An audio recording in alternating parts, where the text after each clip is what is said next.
Hey, what's up, YouTube? Hope y'all are doing great today. And today I actually wanted to bring up the Ariat Hybrid Lowboy Western boot. These are Chelsea boots in size 10D. If you're not familiar, D's regular, EE's wide, and I've actually seen M, which is like for slender feet, like narrower sort of boot. Not all models and brands I've seen offer M. However, on my Chelsea Danner bull runs, I saw M in store, which at the time I'd never actually seen M. And I noticed they were like significantly tighter on my foot as far as the width goes. Now these retail for, I'm on their website right now, retail for $159.95. This actually is their color Old Earth on the leather. I have used mink oil on these, so they're obviously going to be a little darker than the original color. I do kind of prefer the darker color, and then as they wear, they lighten up. I believe on these, there's even some scuffs that kind of show a little bit more of what that original saturation was. But these are really nice boots. Just real quick, I wanted to go over, it doesn't seem like they put a whole lot of information regarding construction and materials. They kept it pretty simple, but overview, they said, our hybrid lowboy gives you the best of both worlds, a grippy rubber sole that can handle hard work and a classic profile that can be dressed up for dinner or a night out. I would definitely lean towards dinner or a night out with these, even though they do have a really nice looking work sole. I don't know how hard of work I would want to wear Western Chelsea boots with just synthetic lining. That's just more of a personal preference for me. If you're talking Western boots, I'd probably just prefer full-size, pull-on boots or something. Just so there's not like dirt, mud, rain, just getting on my ankles. If you don't care and you want to beat the hell out of these boots, that's completely up to you. They are super firm out of the box or off the shelf, depending how you get them. I get these at a boot barn in store. I usually wear size 9 in boots, sometimes wide, it just depends on the model. These I got 10. I went up a size. They actually didn't have a 9.5, so I didn't get to try one on in person, but the 10 felt a lot better for my foot, as far as just kind of putting my foot in through here. Putting my foot in through here, and just kind of the way it felt walking in them. The 9s were like extremely like tight to the point where I was like, I'm not breaking these in isn't even gonna make me want to wear them. So actually what I did do is I went up, and they do have an extremely high angle being a Western boot.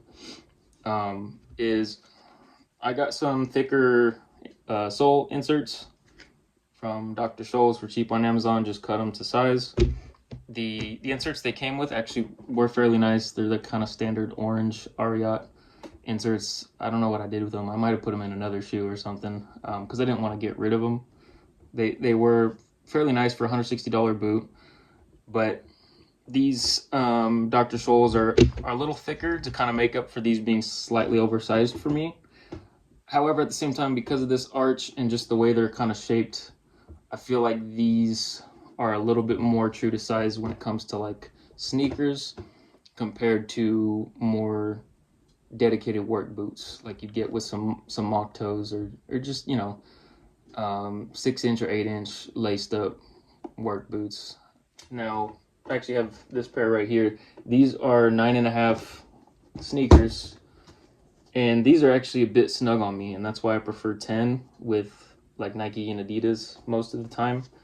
But with a low dunk like this, and I haven't even been wearing my sneakers anymore much, but I got these recently at a thrift shop just cause and cleaned them up. But these are 9.5. Obviously there's a lot more thicker just padding and whatnot going on in the inside, so maybe that's why they feel a lot more snug, to where like a 10 broken in would feel better on the width of my foot. But these, they do have a lot of kind of width going on right here, and just kind of giving that little bit of extra room with the 10 size feels a lot better to me. Always try boots on in person, I recommend. However, in this particular case, I felt these are more sneaker true to size. And what's going on with this stitching here, they actually I don't see anything on their website about stitching. It just says, you know, about the welt. If they might just be glued on for all we know, honestly, because it definitely is synthetic right here. Or at least looks like a synthetic welt or midsole or something with 2 stitch lines going across here. I don't know what the second stitch line would be doing. There is a stitch line, however, on the outsole that you can kind of see going down right here. It ends about right here on both sides, and a little stitching going on in the middle. There is a heel stack, which I'm fairly positive is synthetic when I scratch it. Doesn't feel like leather. Kind of sounds like plastic when you tap it, which I don't expect, you know, a crazy premium constructed boot at this price point, but I will say the upper does feel really good. It is very stiff, but once oiled up and just kind of worn out and about, I don't plan on using these as a hardcore like work boot or anything. I'm sure you could if you want to, but they're probably not going to look as nice unless you know, just clean them up every once in a while, take care of them. I plan on using these more so as just kind of a going out casual boot, even though they have that kind of work style marketing. It's all up to you. You can do what you want with your boots, but I got these over the more kind of dress up style Chelsea boots that I saw in store that were even cheaper, just because the quality did feel higher. And I do like the wider toe box that these offered, because even the more dressier ones with square toes weren't quite as wide in this toe box. And I just kind of liked the way these soles felt and looked compared to the other just kind of standard flat soles going on. These ones do have a kind of synthetic pull tab on the back, which isn't a big deal. I just would, you know, would have been cooler to have like a little leather one. On the inside, you can see the nails in the heel, and in both boots there's a lot of loose thread going on. I think the other one might be worse. Yeah, there's a like loose as in I can pull the threading. Dang, that's a lot. Like all the way down the boot.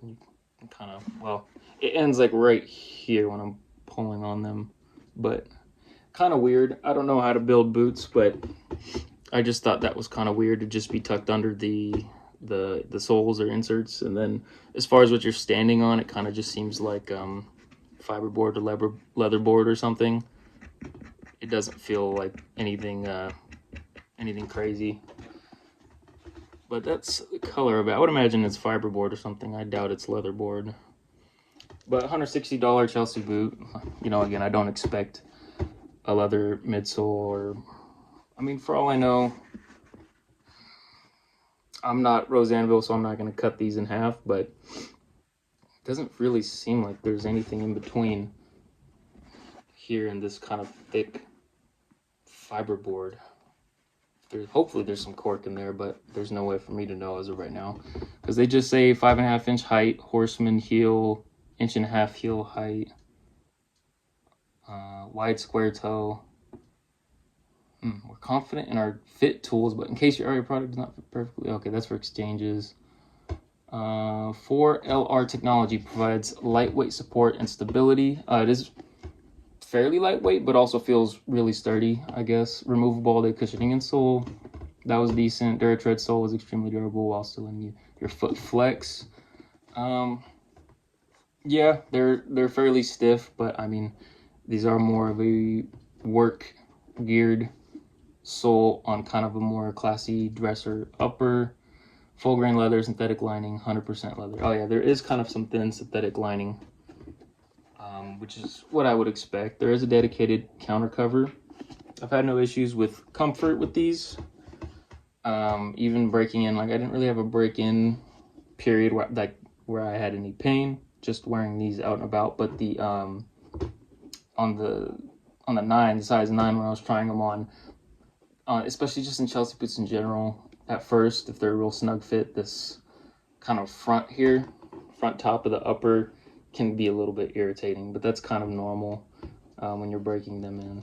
And real quick, I just wanted to say thank you. I recently hit 145 subscribers, which doesn't sound like a lot, but it was like over a 3-4 day period. I went from like 12 or something to 145, just making random boot videos because I'm bored and I like footwear. So I just wanted to say thank you to all of you who actually have taken the time to click the button subscribe. And if anybody are interested in just me talking about footwear, go ahead and leave a like, comment, subscribe. It's much appreciated.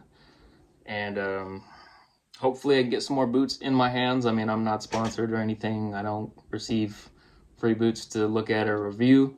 These are the boots I'm showing are just boots I've purchased in the past, and just wear, clean, oil, condition, just normal stuff. Actually, I can kind of see glue. These are probably just cemented on.